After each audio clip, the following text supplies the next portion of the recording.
When people can't control you, they do this instead. Some people seem perfectly happy with you, until you stop living by their expectations. As long as you agree, stay available, or make life easier for them, everything feels fine. But the moment you start making your own decisions, setting boundaries, or choosing what's best for yourself, something changes. It usually doesn't happen through an argument. It happens quietly. The conversations feel different. The warmth fades. You start questioning yourself without knowing why. Because when someone loses the ability to control you, they don't always walk away. Sometimes they simply change their strategy. Not every difficult person is controlling, and not every one of these behaviors is intentional. But when several of them begin showing up together, they can reveal a pattern that's hard to ignore. Today, we're looking at 7 behaviors that often appear when someone realizes they can no longer control you, and what emotionally aware people notice before everyone else does. Number 1. They make you feel guilty for becoming more independent. Control doesn't always look like giving orders. Sometimes it sounds like disappointment. Instead of asking for what they want directly, they begin speaking in ways that make you feel responsible for how they feel. I guess I'll do it myself. I'm used to people letting me down. It's fine, don't worry about me.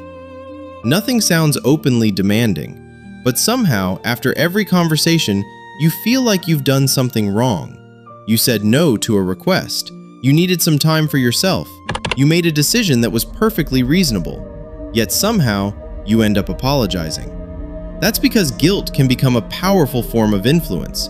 Instead of forcing your behavior, it quietly persuades you to change it. You begin carrying responsibility for emotions that were never yours to manage. Healthy relationships allow room for both people to have needs. Manipulative dynamics often make one person's emotional state feel like your permanent responsibility. A good question to ask yourself is this: are you apologizing because you hurt someone, or because you disappointed their expectations? Those are not the same thing. Number 2, they suddenly criticize choices they never questioned before. This one can be surprisingly confusing. The same decisions they once supported suddenly become problems. Your career, your hobbies, your friends, the way you spend your weekends. Nothing about those choices has actually changed. What changed is that you're making them without asking for permission. When someone can no longer influence your direction, they may begin criticizing the direction itself. Psychologists sometimes describe this through motivated reasoning. Instead of evaluating your choices objectively, people unconsciously search for reasons to justify the discomfort they're already feeling. The criticism isn't always about your decision. It's about what your decision represents, your independence. And once that's the real issue, almost any choice can be framed as the wrong one. If you've ever caught yourself explaining perfectly normal decisions that never required an explanation before, pay attention. Sometimes you're defending your choices. Other times, you're defending your right to make them. Number 3, they call your boundaries selfish. Boundaries have a way of revealing things people would rather not see. They show who benefited when you didn't have any. The first time you say no, the first time you don't answer every late night call, the first time you stop being everyone's emotional safety net. Some people won't see those changes as healthy. They'll see them as a personal loss. And instead of respecting your limits, they'll call you selfish. It's a surprisingly effective label because most kind people don't want to be seen that way. So you begin questioning yourself. Maybe I am being unfair. Maybe I should just make an exception. Before long, you're negotiating away the very boundary that was protecting your peace. But there's an important difference. A boundary says, this is what I need to stay mentally and emotionally healthy. Selfishness says, only my needs matter. Those aren't the same thing. Healthy boundaries leave room for mutual respect. Control depends on making you believe that protecting yourself is something you should feel guilty about. If every time you protect your time, your energy, or your peace, someone immediately makes you feel like the bad person, ask yourself who truly benefits from you having no limits. Number 4, they start shaping how other people see you. When someone can't influence you directly, they may try influencing the people around you instead. Rarely through obvious lies. more often through carefully chosen conversations.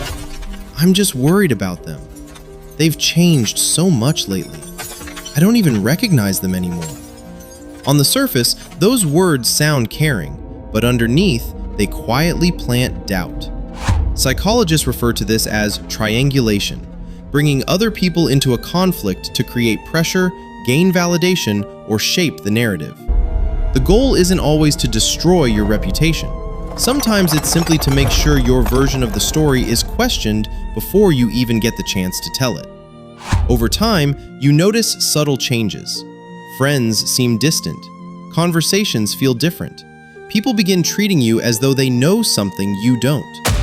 And the hardest part is that you can't point to one obvious moment when everything changed, because there usually wasn't one. Just a series of small conversations that slowly rewrote the story. 5. They give and withhold affection depending on your behavior.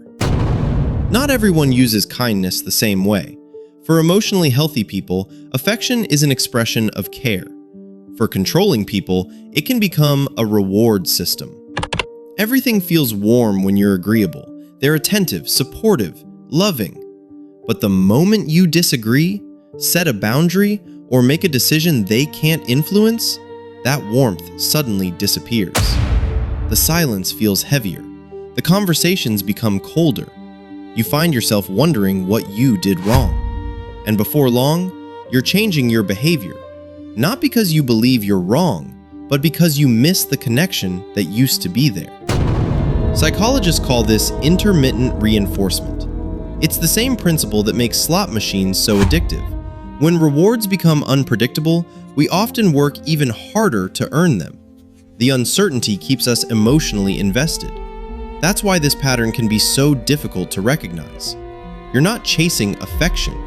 You're chasing the version of the relationship that existed before you asserted yourself. A healthy person may genuinely need space sometimes, but healthy distance is consistent. It isn't used to train your behavior. If someone's warmth only returns after you've become more compliant, it's worth asking whether the affection was ever unconditional to begin with. Number 6, they keep testing your boundaries.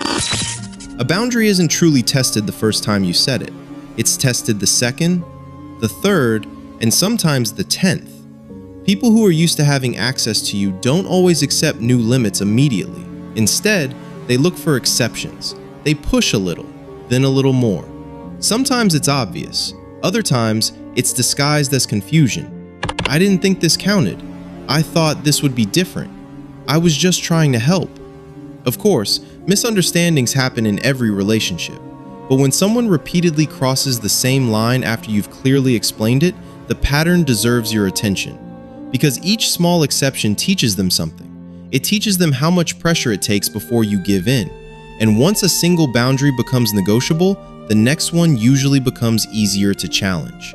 That's why consistency matters more than intensity. You don't have to argue. You don't have to justify yourself over and over again. You simply have to mean what you say. The people who respect you may not always like your boundaries, but they eventually learn to respect them. The people who don't, keep searching for the version of you that no longer exists. Number 7, they become uncomfortable with your growth. This is often the hardest one to accept because it can come from people you genuinely care about. As you become more confident, more independent, and more secure in who you are, some relationships naturally begin to change. Not because you've become arrogant, but because the dynamic has changed. The version of you that constantly sought approval, avoided conflict, or put everyone else's needs first was easier to predict, easier to influence. And when that version disappears, not everyone knows how to adjust. You may notice they seem quiet when something good happens in your life. Your achievements are met with short responses. Your excitement is quickly redirected. Yet when you're struggling, they're suddenly available again. Research on social comparison suggests that another person's growth can sometimes make people reflect on areas of their own life they'd rather avoid. For some, that's inspiring. For others, it's uncomfortable. That discomfort doesn't automatically make someone a bad person, but it also isn't your responsibility to shrink yourself so they can feel more comfortable. If you've started hiding your successes, downplaying your progress, or making yourself smaller just to keep the peace, ask yourself why. The people who truly care about you don't need you to stay the same in order to stay close to you. They make room for the person you're becoming. Here's what connects all 7 of these behaviors. They're usually not about hatred, and they're not always part of some calculated plan. More often, they're unhealthy ways of responding to a loss of influence.